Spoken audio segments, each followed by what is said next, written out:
qoyub avtopilotu Allaha sataşmaqla məşğuldur. Həmişə. Allah Teala buyurur ki, elə bir dənə tövbə eləyən kimi mən 70 il silirəm.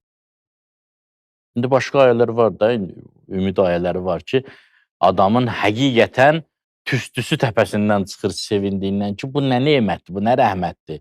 Yubəddilillah səyyatihim həsənatin. Mən oturub Allah eləməz içki içmişəm, tövbə eləyəndən sonra Allah mələklərə buyurur, yazın ki, bu adam Subhanallah deyirdi. Həqiqətən heyrət.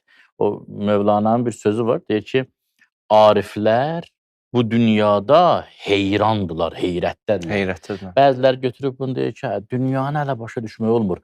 Ariflər hələ heyrətdədirlər. Ariflər o heyrətdə deyirlər, cəhalətdən heyrətdə deyirlər, gözəllikdən heyrətdədirlər. Heyrət eybüt surətin gördükdə lal eylə. Ona görə lal olublar ki, bu nə gözəllikdir. Məsələn, Allah Teala kimisini necə tapmaq olar ki, 70 il Allah təhqir eləyirsən, orada deyir, eləmə eləyirsən. Burada deyir, elə eləmirsən. Daim Allahın əksinə get. Ümumiyyətlə də biz durub saysaq gündəlik günahlarımızı rüsvayçılıqdır da. Yəni, bir qeybət əgər 40 gün insanın ibadətinin qəbul olunmasına mane olursa, heç olmasa adam gündə bir qeybət eləsə, yəni riyazi hesablar gedir işində. Adam bilmir nə hesablasın burada. Allah bağışlamasa, illa ma rəhmə Rəbbi, Yusuf əleyhissalam buyurdu.